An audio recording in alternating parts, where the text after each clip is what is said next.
Well, good afternoon, and happy St. Patrick's Day. I don't know about you, but this is always one of my favorite holidays every year. And wow, what a year. Last year, I remember saying that Marion County is one of the greatest places to live in the United States. And that was true then, and it remains true today. And the last year of adversity that we just faced has only solidified my belief in that truth.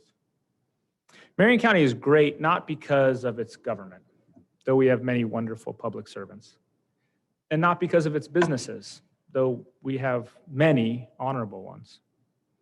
But Marion County is great because the people as a whole in Marion County are great. In our businesses, in our governments, our faith communities and civic organizations, in law enforcement, education, in the woods, on our farms, and in our cities. This year, we stuck together when the whole world was trying to tear us apart. We came closer as a community. We sacrificed for each other. And we've come through stronger, braver, more considerate, and more compassionate than ever before. When COVID-19 hit our community last March, your county worked with dentists' offices and doctors' offices, with first responders and local governments, to get masks, gloves, and face shields to our hospitals when the whole country had run out.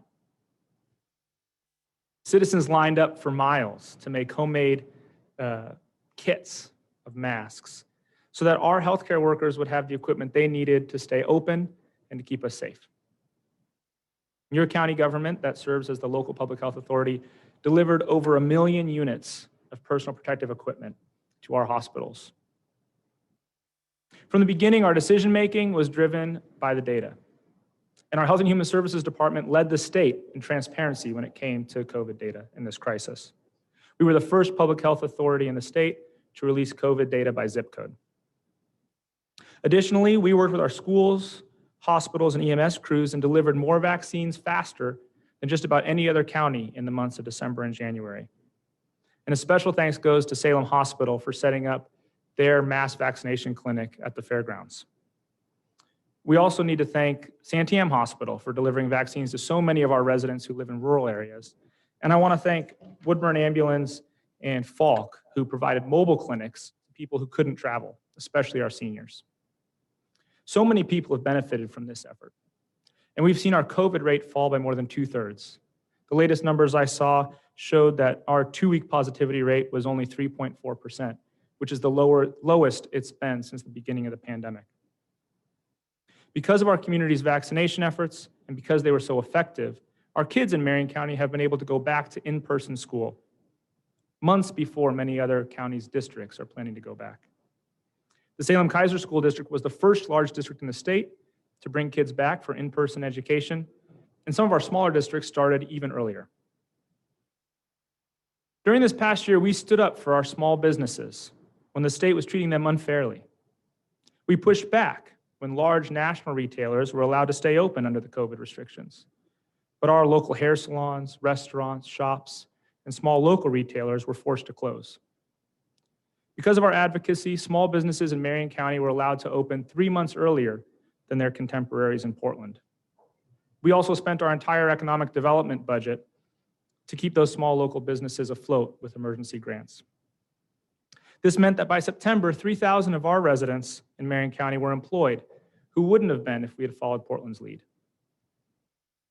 Then this summer, riots erupted in Salem, and tear gas was used for the first time in our community. But instead of turning against each other, we turned toward each other. And we supported both our police officers and those individuals who were peacefully exercising their First Amendment rights to protest and denounce racial injustice in our society. In fact, right here in Salem, police officers actually led the march to the police station to protest those times across our nation when police officers have not lived up to their oaths to protect and serve.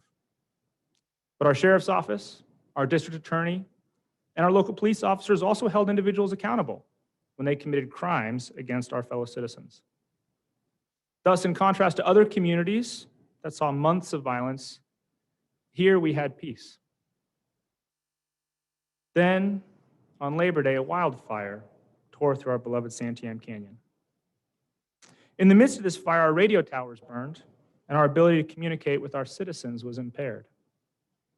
In response, 30 sheriff's deputies drove into the smoke and the flames in the middle of the night and went door to door to get our residents out of that fire.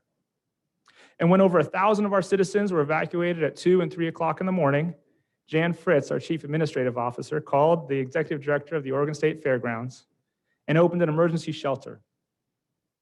And this shelter was operated and staffed by our policy analyst, Lisa Trauernicht, and our juvenile director, Troy Gregg, and our business services director, Colleen Coons-Chaffins, and our public works director, Brian Nicholas, and our community services director, Tamara Getch, and countless other county staff members and volunteers. County employees and volunteers who had never done anything like this before dropped everything to do what was necessary and stayed as long as necessary, often past midnight every night and sometimes overnight. We worked with our chambers and our Rotary clubs, our nonprofits, hospitals, and local small businesses, and together we provided shelter and housing to our community until FEMA, the state, and the Red Cross could get organized about 10 days later. And then we converted a hotel that we were using for COVID quarantine purposes to house our neighbors who had lost their homes in the fire. And many evacuees were the ones that were working the hardest to support their neighbors and friends during and after the fire. Many of the fires were fought by citizen brigades, like those in Sublimity, Mills City, and Scotts Mills. People who had lost everything volunteered to help those who had lost more.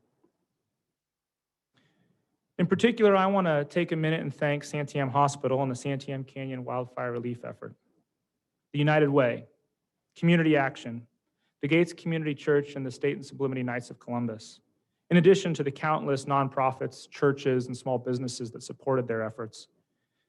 And I want to thank them for their combined effort on behalf of all of the evacuees and victims of our wildfires. It's been truly heroic. And I also want to thank Mayor Carmichael of Gates, Mayor Trett of Detroit, and Mayor Kirsch of Mill City for being leaders during this time for their communities. And we've continued to fight for the people of the Canyon. In the legislature, we fought for property tax relief for everyone in the Canyon who lost their homes. We've begged and pleaded and argued with the FEMA and the state to get the resources the Canyon needs to rebuild. We've waived septic and building fees for people who are rebuilding their homes lost by the fires. And we've dedicated $500,000 for the cities of Gates and Detroit to make sure that they don't go bankrupt and that they're able to rise from the ashes. We will do whatever it takes to fight for the people of the Canyon and all the people of Marion County. And we will continue to hold the U.S. Forest Service accountable to make sure that this never happens again. In January, an ice storm caused destruction and a power outage on a scale that we've never seen before. Once again, we stood up our Emergency Operations Center to respond to this crisis. When gasoline and diesel ran out, we rushed fuel to our cities to ensure that their water and sewer systems wouldn't fail. Our Health and Human Services Department reopened the hotel to make sure that people who hadn't been warm for weeks were able to have a warm room to stay in. Our juvenile department delivered wood to people with wood-burning stoves so that they could stay warm. Our public works department opened up Browns Island and our regional transfer facilities so people could deposit woody debris there for free from all the trees that had fallen. Neighbors helped neighbors. Friends helped friends. And we kept each other warm and alive. We are entering 2021 through all of this adversity in an incredible position. If you had told me that all these things would happen this last year, I would have told you that our county would be in shambles. But it's not. We're stronger and braver and more prepared than we've ever been. Over the last year, our community was challenged again and again and again. And every time, we rose to meet that challenge. More people today are moving to Marion County than ever before. Our economy is recovering and is poised for incredible growth in 2021. It seems like new businesses are opening just about every day. This is a great time to live in Marion County. And one of the things that I get to do as a commissioner is travel around the county and meet with people from all different walks of life. And one of the best things by far this year was to hear over and over again from people, from members of our community, to tell me how proud they were of the work they were doing to support other folks in our community who'd been hurt, especially those who lost their homes in the fires.